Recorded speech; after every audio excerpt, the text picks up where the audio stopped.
Hello guys, ito po ang Mody5 Racing Racing ECU. Ikakabit natin or i-install natin sa Sniper 150 ko. Yan siya. Yan, Racing ECU LC 150. So, buksan natin. Yun. Ito siya.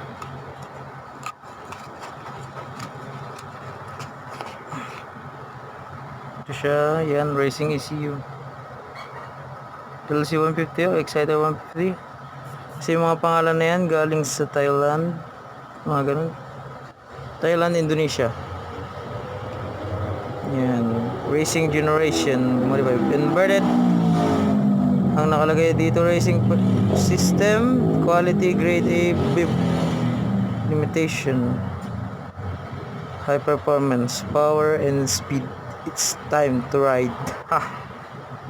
Okay, install natin yung ECU na to. Cut ko muna yung video. Install na natin ang ano ni Sniper. Ito siya. Yan. Dito nakakabit yun. Ito. Na-unplug ko na siya. Hindi niya nakikita. Yan. Sagad na yung brightness niyan. Siya, medyo madilim. Yan, dito nakakabit yan. Ito na yung stock. Ito yung stock ECU.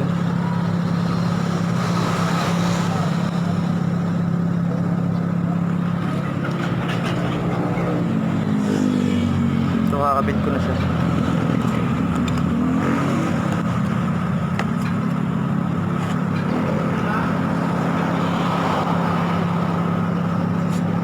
Salpak yan dito. So cut ko muna yung video guys. Okay, naka-on na yung motor. Yan, naka-on na. Tapos may number siya 1. Sagad natin sa 8. Yan, sagad natin sa 8. Testingin natin ulit.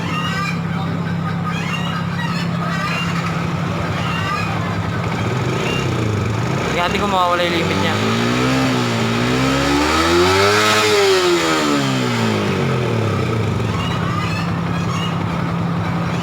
Okay, wala na yung limit niya.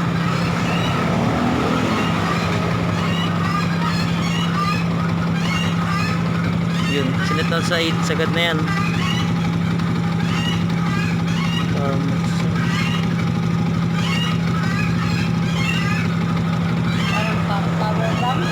Oh, super lakas na yan, naka power max na yan.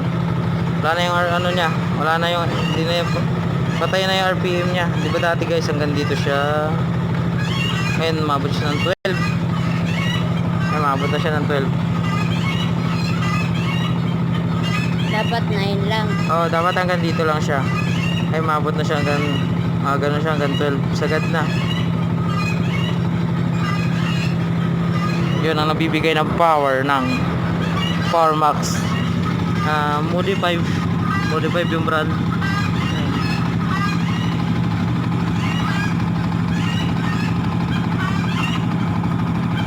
Yan. Okay, install na natin. Cut ko muna para makabit ko na yung zip tie. Okay guys, nakabit na natin siya. Yan na siya. Hindi na gagalaw yan. Okay, malakas na ang ating Sniper. Ang tinakbo niya na is